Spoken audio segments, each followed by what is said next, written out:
ನಮಸ್ಕಾರ, ಶುಭ ಸಂಜೆ ಪ್ರೀತಿಯ ವೀಕ್ಷಕರೆಲ್ಲರಿಗೂ ಸಂಕಲ್ಪ ಸುದ್ದಿ ಕಾರ್ಯಕ್ರಮಕ್ಕೆ ಆತ್ಮೀಯ ಸ್ವಾಗತ ಹೇಳ್ತಾ ಇರೋದು ನನ್ನ ನೌಷಾ.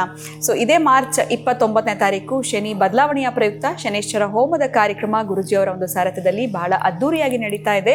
ಇದರಲ್ಲಿ ನೀವು ಕೂಡ ನೇರವಾಗಿ ಪಾಲ್ಗೊಳ್ಳೋದಕ್ಕೆ ಅವಕಾಶ ಇರುತ್ತೆ. ಹೆಚ್ಚಿನ ಮಾಹಿತಿಗೆ ಸಂಖ್ಯೆಗಳು ಸ್ಕ್ರೀನ್ ಮೇಲೆ ಬರ್ತಾ ಇದೆ, ನೀವು ಕಾಲ್ ಮಾಡ್ಬೋದು. ಇನ್ನು ಕಾರ್ಯಕ್ರಮದಲ್ಲಿ ನಮಸ್ಕರಿದ್ದಾರೆ ಸ್ಪಿರಿಚುವಲ್ ಗುರು ಡಾಕ್ಟರ್ ವಿಷ್ಣುದತ್ತ ಗುರುಜಿಯವರು. ಗುರುಗಳನ್ನ ಕಾರ್ಯಕ್ರಮಕ್ಕೆ ಬರ್ಮಾಡ್ಕೊಳ್ಳೋಣ. ನಮಸ್ತೆ ಗುರುಗಳೇ, ಕಾರ್ಯಕ್ರಮಕ್ಕೆ ಆತ್ಮೀಯ ಸ್ವಾಗತ. ಈ ಜಾಬ್ ಮಾಡಬೇಕು ಅಥವಾ ಜಾಬ್ ಸಿಗಬೇಕು ಅಂತಂದರೆ ಜಾತಕದಲ್ಲಿ ನಮಗೆ ರವಿ ಚೆನ್ನಾಗಿರಬೇಕು. ಇನ್ ಕೇಸ್ ರವಿ ಗ್ರಹ ಏನಾದರೂ ಚೆನ್ನಾಗಿಲ್ಲ ಅಥವಾ ಬೇರೆ ಮನೆಯಲ್ಲಿದೆ ಅಂತಂದರೆ ಜಾಬ್ಗೆ ಸಮಸ್ಯೆಗಳಾಗ್ತಾ ಇರುತ್ತೆ ಅನ್ನೋದನ್ನ ನಾವು ಕೇಳ್ಪಟ್ಟಿದ್ದೀವಿ.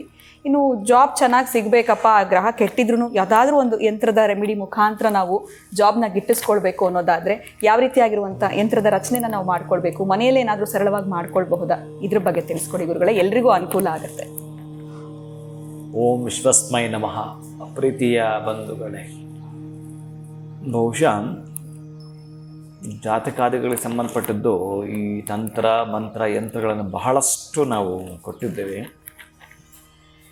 ಈಗ ಇವರುಗಳೇ ಮನೆಯಲ್ಲಿ ಈ ಕೆಲಸಕ್ಕೆ ಸಂಬಂಧಪಟ್ಟಾಗೆ ಜಾಬ್ ನನಗೆ ಏನು ಹುಡುಕಾಟ ಮಾಡೋದು ಸಿಗ್ತಾ ಇಲ್ಲ, ಯಾವುದೋ ಸಿಕ್ಕಿರೋಂಥ ಜಾಬು ಒಂದಷ್ಟು ತಿಂಗಳು ಮಾತ್ರ ಉಳ್ಕೊಳ್ತಾ ಇದೆ, ಏನನ್ನ ಪ್ರಾರಬ್ಧ ಕರ್ಮವೋ ಅಥವಾ ಇಂಟ್ರ್ಯೂಗೆ ಹೋದರೆ ಅಲ್ಲಿ ಏನು ಮತ್ತೆ ಹೇಳ್ತೀವಿ ಅಂತಾರೆ, ಏನೂ ಹೇಳಲ್ಲ. ಇವೆಲ್ಲ ಪಾಪ ಮನೆಯಲ್ಲಿ ಕುಳಿತುಕೊಂಡು ಅದು ಜವಾಬ್ದಾರಿ ಇರ್ತಕ್ಕಂಥವ್ರಿಗೆ ಉದ್ಯೋಗ ಇಲ್ಲ ಅಂದರೆ ನಿಭಾಯಿಸೋದು ಹೇಗೆ? ಪಾಪ ಅವರು ಸಂಸಾರವನ್ನು ನಿಭಾಯಿಸಬೇಕಲ್ಲ. ಅದಕ್ಕೆ ಬೇಕಾಗಿರ್ತಕ್ಕಂಥದ್ದು ಎಷ್ಟೆಲ್ಲ ಕೂಡ ಮಕ್ಕಳನ್ನು ಓದಿಸುವಂಥದ್ದು, ಆ ಮಕ್ಕಳಿಗೆ ಬೇಕಾಗಿರ್ತಕ್ಕಂಥದ್ದನ್ನು ಕೊಡಿಸುವಂಥದ್ದು, ಫೀಸಿಂದ ಹಿಡಿದು ಮನೆ ಎಲ್ಲ ತರಹದ್ದು ಕೂಡ ಅವರಿಗೆ ಉದ್ಯೋಗ ಇದ್ದರೆ ಮಾತ್ರ ಅದು ನಡೆದುಕೊಂಡು ಹೋಗುತ್ತೆ. ಒಂದು 2 ತಿಂಗಳು 3 ತಿಂಗಳು ಉದ್ಯೋಗ ಇಲ್ಲ ಅಂದರೆ ಪಾಪ ಅವ್ರಿಗೆ ಆಗುವಂಥ ಕಷ್ಟ ಅಷ್ಟಿಷ್ಟಲ್ಲ.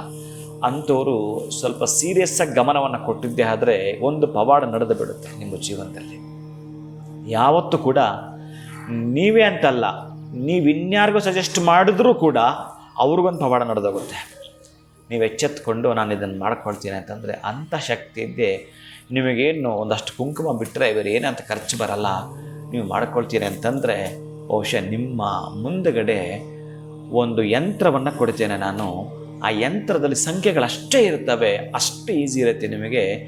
ಇನ್ನು ಇದನ್ನು ನೀವು ಶ್ರದ್ಧೆಯಿಂದ ಮಾಡ್ತೀನಿ ಅಂತಂದರೆ ನಿಮ್ಮ ಕೆಲಸದಲ್ಲಿ ಯಾವುದೇ ಕಾರಣಕ್ಕೂ ಅಷ್ಟೇ ನಯಾ ಪೈಸೆ ನೆಗೆಟಿವ್ ಕಾಣಿಸ್ಕೊಳ್ಳೋದಿಲ್ಲ. ಅಲ್ಲಿ ಅಷ್ಟು ಚೆನ್ನಾಗಿ ನಿಮ್ಮನ್ನು ಕರೆದು ನಿಮಗೊಂದು ಟ್ರೀಟ್ ಕೊಡ್ತಾ ನಿಮ್ಮನ್ನು ವೆಲ್ಕಮ್ ಮಾಡ್ಕೊಳ್ತಾರೆ. ಅಂತಹದ್ದು ಶಕ್ತಿ ನಿಮ್ಮನ್ನು ಕಳಿಸ್ಕೊಡುತ್ತೆ.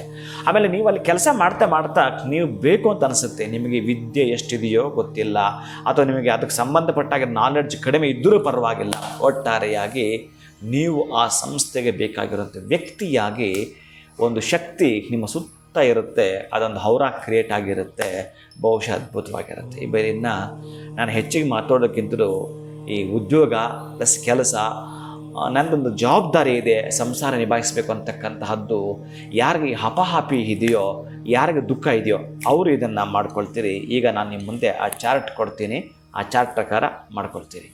ಈ ಚಾರ್ಟ್ ಹೇಗೆ ಸಂಖ್ಯೆಗಳು ಮಾತ್ರ ಇರ್ತವೆ, ಚೆನ್ನಾಗಿ ನೆನಪಿಟ್ಕೊಳ್ಳಿ. ಅದು ಒಂದು ತಟ್ಟೆ ತುಂಬ ಕುಂಕುಮ ಹರಡಬೇಕು ನೀವು. ಆ ಕುಂಕುಮ ಹರಡತಕ್ಕಂತಹದ್ದು ಒಂದು ತುಳಸಿ ಕಡ್ಡಿ ಅಥವಾ ದಾಳಿಂಬೆ ಕಡ್ಡಿ ಅಥವಾ ಬಂಗಾರದ ಕಡ್ಡಿ, ಇನ್ನೂ ಮಹತ್ತರವಾಗಿರುವಂಥದ್ದು ಹೇಳ್ತಾನೆ. ಬಂಗಾರದ ಸ್ಟಿಕ್ ಮಾಡಿಸ್ಕೊಳ್ಳೋದು ಅಥವಾ ದಾಳಿಂಬೆ ಸ್ಟಿಕ್ ಅಥವಾ ತುಳಸಿ ಕಡ್ಡಿಯಿಂದ ಈಗ ನಾನು ಕೊಡ್ತಕ್ಕಂಥ ಯಂತ್ರಗಳನ್ನು ಸಂಖ್ಯೆಗಳನ್ನು ಕುಂಕುಮ ಪೂರ್ತಿ ತಟ್ಟೆ ತುಂಬ ಹರಡಿದ್ದೀರಿ. ಆ ಸಂಖ್ಯೆಗಳನ್ನು ಆ ಕುಂಕುಮದ ಮೇಲೆ ಬರೀತಾ ಇದ್ದೀರಿ. ರಕ್ತವರ್ಣಂ ರಕ್ತಗಂಧಂ ರಕ್ತಗಾಮನಂ ಗಾಂಧಾನುಲೇಪನಂ ಶೋಭಿತಂ ಏನೆಲ್ಲ ಕೂಡ ಹೇಳ್ತಾನೋ ವಿಶೇಷವಾಗಿರತಕ್ಕಂತಹದ್ದು ಆ ಕುಂಕುಮ ವರ್ಣ ಅದಾಗಿರುತ್ತೆ. ಯಾವಾಗ ಆ ರಕ್ತವರ್ಣ ಅಂತ ಹೇಳ್ತಾನೋ, ರಕ್ತಗಂಧಾನುಲೇಪನಂ ಅಂತ ಹೇಳ್ತಾನೋ, ರಕ್ತಾಶ್ವ ರಥ ಪತಾಕ ಶೋಭಿತಂ ಅಂತ ಹೇಳ್ತಾನೋ, ಆ ಮಂತ್ರ ಇದಕ್ಕೆ ಏನು ಚೆನ್ನಾಗಿ ಅಪ್ಲೈ ಆಗುತ್ತೆ ಅಂತಂದರೆ ಒಂದು ತಟ್ಟೆಯಲ್ಲಿ ಕುಂಕುಮ ಹರಡೋದು, ಆ ಅಂಕೆಗಳನ್ನು ಬರೆಯೋದು, ಅದಕ್ಕೆ ಸ್ವಲ್ಪ ಒಂದು ಮಧ್ಯದಲ್ಲಿ ಸ್ವಲ್ಪ ಅರಿಶಿನ ಹಾಕೋದು, ಧೂಪವನ್ನು ಹಾಕುವಂಥದ್ದು, ದೀಪವನ್ನು ತೋರಿಸುವಂಥದ್ದು, ಮುಟ್ಟಿ ನಮಸ್ಕಾರ ಮಾಡಿಕೊಡತಕ್ಕಂಥದ್ದು. ಸಾಧ್ಯವಾದರೆ ಸೂರ್ಯನಿಗೆ ಗೋಧಿಯಿಂದ ಮಾಡಿರೋಂಥ ಪಾಯಸ ತುಂಬ ಇಷ್ಟ ಅಂತೆ, ಅದನ್ನು ನೈವೇದ್ಯ ಮಾಡುವಂಥದ್ದು. ಬರೀ ನೀವು ಸಂಖ್ಯೆಗಳು ಬರೆದ್ರೆ ಪ್ರತಿಫಲ ಇದೆ, ಬರೀ ಸಂಖ್ಯೆಗಳು ಬರೆದು ಬಿಟ್ಟರು ಸಾಕು, ಬೇರೆ ಪೂಜೆನೇ ಬೇಡ. ಅದು ಇನ್ನೊಂದು ಹಂತಕ್ಕೆ ಹೋಗಿ ನಾನು ಇದನ್ನು ಯಾಕೆ ಹೇಳ್ತಾ ಇದ್ದೀನಿ ಅಂತಂದರೆ, ಬಹುಶಃ ನಾನು ಒಂದು ಮಾತು ಎಚ್ಚರಿಸಿ ಹೇಳಿದೆ ಇಲ್ಲಿ, ನೀವಷ್ಟೇ ಅಲ್ಲ, ನೀವು ಯಾರಿಗಾದ್ರು ಸಜೆಸ್ಟ್ ಮಾಡಿದ್ರೆ ಅವ್ರ ಕೆಲಸ ಸಿಗುತ್ತೆ ಅಂತ. ಅದೆಲ್ಲ ನಡಿಬೇಕಲ್ಲ, ನಿಮಗೊಂದು ಶಕ್ತಿ ಬೇಕಲ್ಲ. ಅದಕ್ಕೆ ನಾನು ಯಾವಾಗಲೂ ಅನುಷ್ಠಾನ ಪ್ರಿಯ. ನಾನು ಮಣ್ಣು ಮುಟ್ಟು ಕೊಟ್ಟರು ಅವ್ರ ಕೆಲಸ ಆಗಬೇಕು ಅಂತ ಯಾಕೆ ಇಷ್ಟಪಡ್ತೀನಿ ಅಂತಂದರೆ, ಬಹುಶಃ ನನಗೊಂದು ಶಕ್ತಿ ಕೊಡಯ ಅಂತಕ್ಕಂಥದ್ದೇ ಇರುತ್ತೆ ಅಲ್ಲಿ. ಬರ್ತಿ ಕೆಲವರು ಪಡ್ಕೊಂಡು ಬಂದಿರ್ತಾರೆ, ಅದು ಬೇರೆ. ಆದರೆ ಗೊತ್ತಿಲ್ಲ, ಪಡೆದುಕೊಂಡು ಬಂದಿದ್ದರೂ ಅದು ನಮ್ಗೆ ಗೊತ್ತಿರೋದಿಲ್ಲ. ಆದರೆ ಅನುಷ್ಠಾನ ನಿಮ್ಮನ್ನು ಏನು ಮಾಡುತ್ತೆ ಅಂತಂದರೆ, ಆ ಅನುಷ್ಠಾನ ಮೀನ್ಸ್ ಕಾಯಕ. ನಾವು ಮಾಡ್ತಕ್ಕಂಥ ಆ ಒಂದು ಕೆಲಸವೇ, ಬಸವಣ್ಣ ಹೇಳಿದ್ರಲ್ಲ, ಕಾಯಕವೇ ನಮಗೆ ದೇವರು ಅಂತ ಹೇಳಿರ್ತಾನಲ್ಲ. ಹಾಗಾಗಿ ನಾವು ಮಾಡ್ತಕ್ಕಂಥ ಕಾಯಕ ಅದನ್ನು ದೇವರು ಅಂತ ನಂಬಿ ಮಾಡಿದರೆ 100ಕ್ಕೆ 100 ಪ್ರತಿಫಲ ಸಿಗುತ್ತೆ ನನ್ನ ಬಂಧುಗಳೇ. ಅದಕ್ಕಾಗಿ ಕುಂಕುಮ ನೀವು ಮತ್ತೆ ಈ ಮಾಡಿದ್ದಾದಮೇಲೆ ಏನು ಮಾಡಬೇಕು ಅಂತ ನಿಮ್ಮ ತಲೆಯಲ್ಲಿ ಉಳ್ಕೊಂಡಿರುತ್ತಲ್ಲ ಒಂದು ಪ್ರಶ್ನೆ. ಅದಕ್ಕಾಗಿ ಈ ಕುಂಕುಮವನ್ನು ಪೂರ್ಣವಾಗಿ ಶೇಖರಿಸಿಟ್ಕೊಂಡು ಒಂದು ಕಡೆ ಡಬ್ಬಿಲಿ ಇಟ್ಕೊಂಡು, ರಾತ್ರಿ ಏನು ತಾಮ್ರದ ಚಂಬಿರುತ್ತೋ ನೀವು ಊಟ ಮಾಡಿದ ಆದಮೇಲೆ ಅದಕ್ಕೆ ನೀರು ಹಾಕಿ, ಇದನ್ನು ನೀವು ಬೆಳಿಗ್ಗೆ ಸ್ನಾನ ಮಾಡಿಕೊಂಡು ಆದಮೇಲೆ ಈ ಕುಂಕುಮವನ್ನು ಆ ಒಂದು ತಾಮ್ರದ ಚಂಬಿಗೆ ಒಂದೇ ಸಲ ಹಾಕ್ತಕ್ಕಂಥದ್ದು ಒಂದು ಈ 3 ಬೆರಳಲ್ಲಿ, ಏನು ಈ ಉಂಗುರದ ಬೆರಳು, ಮಧ್ಯದ ಬೆರಳು, ಈ ಒಂದು ಹೊರ ಬೆರಳು, ಈ ಹೆಬ್ಬೆರಳು ಏನಿದೆಯೋ, ಈ 3 ತಗೊಳ್ಳೋದು, ಅದಕ್ಕೆ ಸ್ವಲ್ಪ ಹಾಕುವಂಥದ್ದು, ಸೂರ್ಯನಿಗೆ ತೋರಿಸ್ತಕ್ಕಂಥದ್ದು. ಓಂ ಶ್ರೀ ಸವಿತೃ ಸೂರ್ಯ ನಾರಾಯಣಾಯ ನಮಃ ಅನ್ನೋ ಮಂತ್ರವನ್ನು ಹೇಳ್ತಾ ಸೂರ್ಯನಿಗೆ ಅರ್ಘ್ಯ ಕೊಡ್ತಕ್ಕಂಥದ್ದು. ಕೇವಲ ದಿನಗಳಲ್ಲೇ ಬರೆದಿಟ್ಕೊಳ್ಳಿ. ವರ್ಷಗಳಿಂದ ಜಾಬಿಲ್ಲ ಗುರುಗಳೇ, ನಾನು ಇಷ್ಟು ದಿನದಲ್ಲಿ ಪಡ್ಕೊಳ್ತೀನಿ ಅಂತಕ್ಕಂಥದ್ದು ನಿಮಗೆ ಸೂರ್ಯ ದಾರಿ ತೋರಿಸ್ತಾನೆ. ನಿಮ್ಮ ಕುಟುಂಬದ ಪೋಷಣೆಗಾಗಿ, ನಿಮ್ಮ ಕುಟುಂಬದ ಜವಾಬ್ದಾರಿ ಯಾರು ಹೊತ್ಕೊಂಡಿರ್ತಕ್ಕಂಥವ್ರು ಅಂಥವರಿಗಾಗಿ ಈ ಯಂತ್ರ. ಖಂಡಿತವಾಗ್ಲೂ ಗುರುಗಳೇ, ಜಾಬ್ನಲ್ಲಿ ಯಾರು ತುಂಬ ಸಫರ್ ಮಾಡ್ತಿರ್ತಾರೆ ಅಥವಾ ಕಷ್ಟಪಡ್ತಿರ್ತಾರೆ, ಜಾಬ್ನ ಕಳ್ಕೊಳ್ತಿರ್ತಾರೆ ಅಥವಾ ಜಾಬೇ ಸಿಗ್ತಾ ಇರೋದಿಲ್ಲ, ಅಂಥವರು ಇದನ್ನು ಫಾಲೋ ಮಾಡೋದ್ರಿಂದ ಅಥವಾ ಅವರು ಬೇರೆಯವ್ರಿಗೆ ಹೇಳಿದ್ರು ಕೂಡ ಇದು ಕ್ಲಿಕ್ ಆಗುತ್ತೆ, ವರ್ಕ್ ಆಗುತ್ತೆ ಅಂತ ತಿಳಿಸ್ಕೊಡ್ರಿ. ಬಹಳ ಧನ್ಯವಾದಗಳು ತಮಗೆ. ನೀವು ಕೇಳಿದ್ದು ಎಂತ ಅಂದರೆ, ಯಾರೋ ಒಂದು ಹುಡುಗ ನಾಗುನೋ ಅಥವಾ ಏನೋ ಹೆಸರು ಗೊತ್ತಿಲ್ಲ, ಆತ ಬಹಳ ಚೆನ್ನಾಗಿ ಈ ಕಾಮೆಂಟಲ್ಲಿ ಮೆಸೇಜ್ ಆಗ್ತಿರ್ತಾನೆ. ಬಹುಶಃ ನಾನು ಯಾವಾಗಲಾದರೂ ಟ್ರಾವೆಲ್ ಮಾಡುವಾಗ ಗಮನಿಸ್ತೀನಿ, ಟೈಮ್ ಇದ್ದರೆ ನೋಡ್ತಿರ್ತೀನಿ.